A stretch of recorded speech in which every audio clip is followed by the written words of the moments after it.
Hi again. A.T. Robertson in The Divinity of Christ in the Gospel of John, page 76. He's dealing with chapter 7, the ridicule of Christ's brothers. John skips again some 6 months, during which time Jesus kept out of Judea as for the year before, because the Jews sought to kill him. And for the most of this 6 months, Jesus withdrew from Galilee also. The Son of Man is hated in Jerusalem, disliked by many in Galilee, and now his own brothers reflect the change in the public attitude toward Jesus.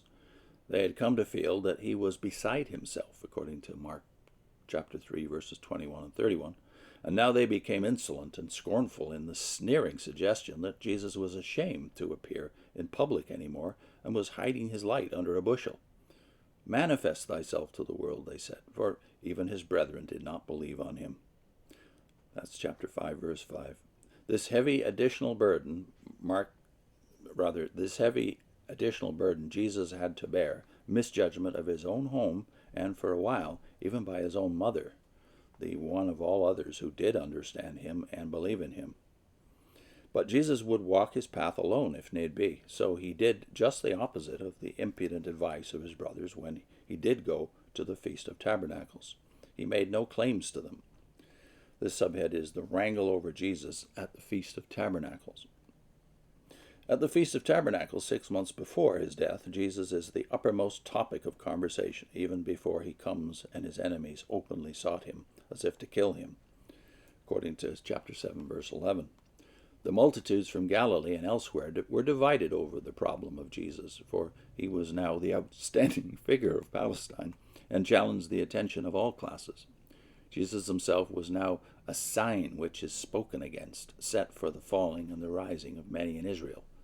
That was Simeon's prophecy in Luke 2:34. As Simeon had said would be the case, who is this Jesus of Nazareth whom the Jewish rulers so dislike? This question was now to the fore in every group that gathered in the corridors of the court of the Gentiles. But the talk was in whispers, for the friends of Jesus did not wish to play into the hands of the Jewish leaders. Nowhere is John more dramatic and powerful than in the swift movement of these chapters. The various elements of the national life move before us as they take various attitudes towards Jesus of Nazareth.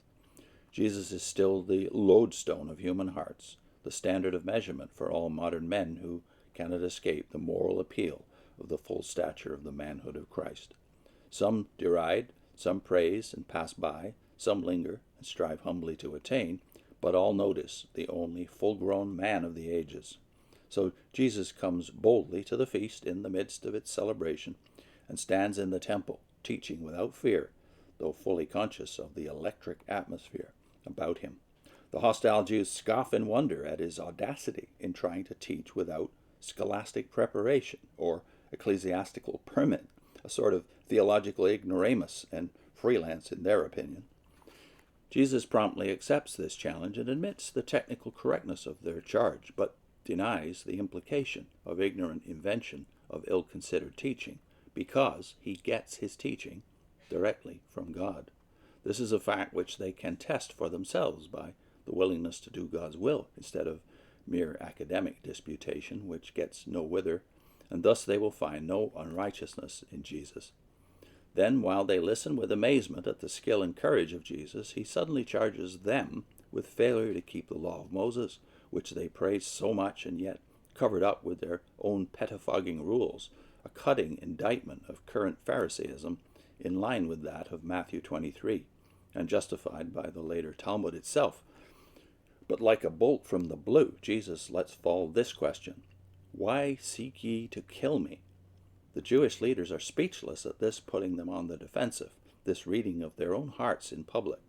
Some of the Galilean multitude, ignorant of the plans of the ecclesiastics, retort in behalf of the rulers that Jesus had a demon, a favorite fling in those days on the part of exasperated disputants. Certainly there is no lack of heat in the discussion. The sparks fly fast. Jesus refers to the one great work done by him probably a year and a half ago when they tried to kill him in Jerusalem, back in chapter 5, and once more justifies his habit of healing on the Sabbath day by the practice of circumcision on the Sabbath, when one Mosaic law overrides another. They are entirely too superficial in their criticism, as is the way of carping critics. The Jerusalem populace, who know of the plans of the rulers, next comment in wonder on the failure of the rulers to arrest Jesus, after all their boasts, and tauntingly ask if they have come to know of a truth that this fellow is the Messiah. They add a bit of popular theology of a piece with the advice of the devil to Jesus to let the people see him drop down from the pinnacle of the temple, as if from heaven. The people, and some of the Pharisees, thought that the Messiah would drop out of the skies. The reply of Jesus, in which he claims a knowledge of God, which this mob does not possess, angers them so that they try to kill him without waiting on the rulers. The pot is boiling now. The Galilean multitude is divided over Jesus, but many more openly champion his cause and pertinently ask whether, if Jesus is not the Messiah himself will do more signs. This espousal of Christ leads the Pharisees to order the arrest of Jesus by Roman officers, while Jesus calmly teaches on in defiance of their efforts. The Pharisees sneeringly explain the words of Jesus as the counsel of despair and a flight to the dispersion of the Jews among the Greeks. But Jesus is not arrested, and on the last day of the feast proclaims that he has water of life for all who will come. And once again the multitude are keenly divided over Jesus as to whether he is the Christ, some explaining that the Messiah comes from Bethlehem, while Jesus is from Galilee. So men argued in their ignorance, but the hands of men were stayed from Jesus, for his hour was not yet come. The officers did come finally to report to the Sanhedrin, but they did not bring Jesus, and bore witness to the power of Christ's words.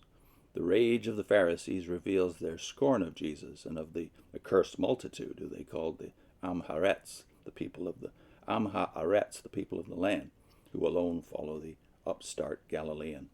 But Nicodemus, who has now won more courage, dares to make a point of law in behalf of Jesus and justice, only to bring down a fresh vial of wrath on his own head.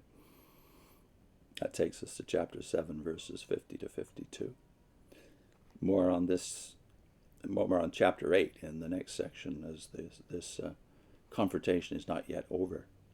I'll put in a link to our discussion of Matthew 12, which is kind of corresponds to this chapter 7 in John. And it's the turning point of the Gospel of Matthew. And there's 3 very hard sayings in that one chapter 12 of Matthew, one of which is about the blasphemy against the Holy Spirit, which is unforgivable. So I'll put in a link to that discussion, which wraps around the commentary of J.C. Ryle on Matthew.